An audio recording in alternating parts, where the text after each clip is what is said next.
Salut tout le monde, bienvenue à un autre Facebook Live de Dano Truong. Cette semaine, la semaine du 6 février. On est en live pour vous parler des liens qui ont attiré notre attention la semaine dernière, donc les liens à savoir pour bien commencer la semaine. Donc sans plus tarder, allons-y!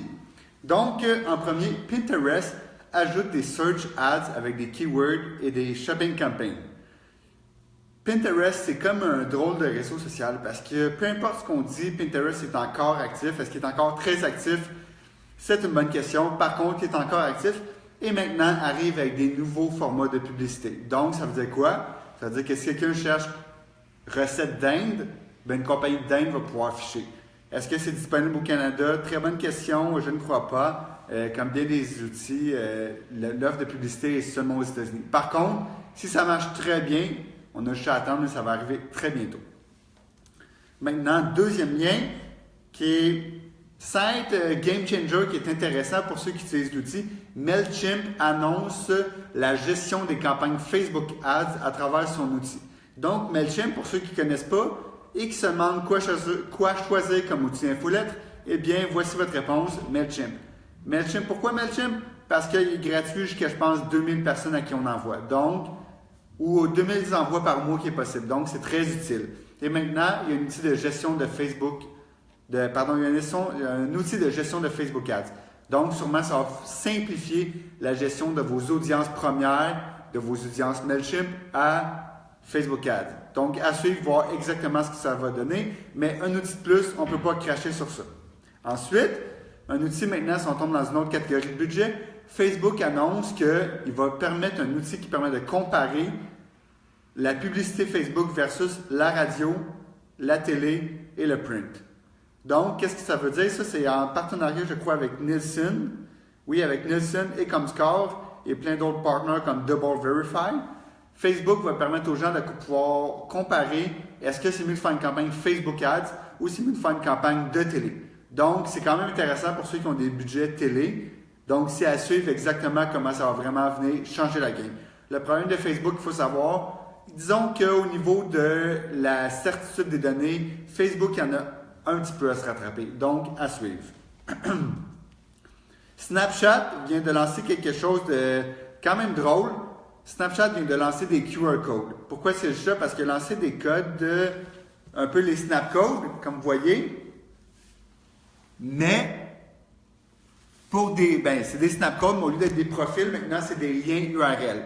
Donc, ça veut dire quoi? Ça veut dire qu'on est sur Snapchat, puis une marque, à travers ses stories, pourrait mettre un lien vers son site web en utilisant le snap code. Donc, certains diront, mais c'est comme un QR code. Oui, mais c'est intégré à Snapchat. Donc, ça veut dire que finalement, Snapchat a donné un certain moyen de pouvoir tirer les gens vers le site web des marques. Donc, après ça, il suffit d'utiliser d'un peu de créativité et ça permet de créer des liens qui sont seulement disponibles sur Snapchat. Donc, ça peut permettre de finalement quantifier la valeur de Snapchat pour certaines personnes. Donc, bien que c'est comme une vieille technologie et QR code, c'est vraiment intéressant vu que c'est sur Snapchat.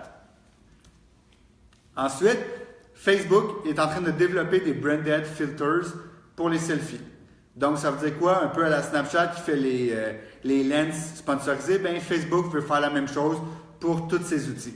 On parlera bien sûr de Messenger puis Facebook Stories, une autre histoire. Donc, qu'est-ce que ça veut dire? Ça veut dire que Facebook devient de plus en plus sérieux à vouloir remplacer Snapchat.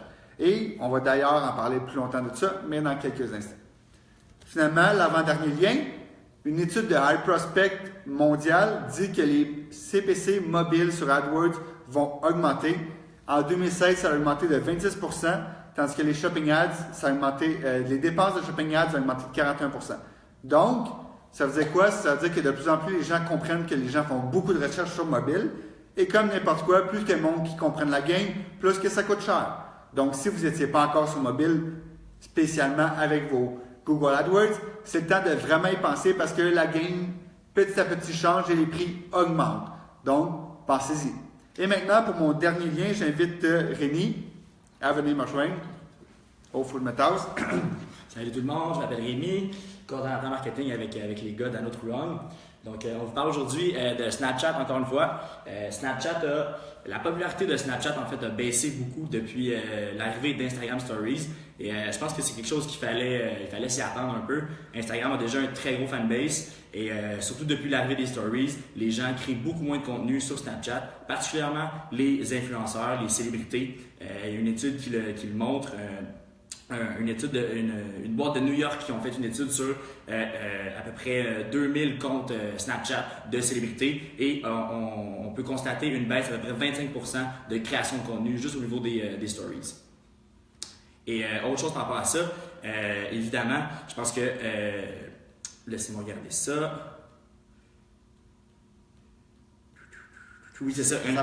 Oui, c'est ça. Mais une des choses qui a fait en sorte que le visionnement des stories a baissé, c'est l'auto-advance qui est plus disponible en fait dans Snapchat. Parce que quand tu regardes les stories, avant, tout ce qu'on avait à faire, c'était payer sur l'écran et on arrivait à la stories automatiquement à la suite de l'autre. Et là, c'est plus le cas. En fait, on doit vraiment choisir nos stories qu'on veut regarder. Donc, je pense que ça a vraiment été un aspect qui fait en sorte que on regarde moins de stories, évidemment. Puis ça, moi, je trouve ça drôle, honnêtement, parce que c'était vraiment pratique pour le monde qui faisait juste t'ouvres Snapchat, tu binges toutes les stories du monde, puis that's it. Tandis que quelqu'un qui a annoncé ça, c'est comme pour ajouter que les gens, peut-être que les gens suivaient trop de monde, donc ils ne voulaient pas tout voir les stories.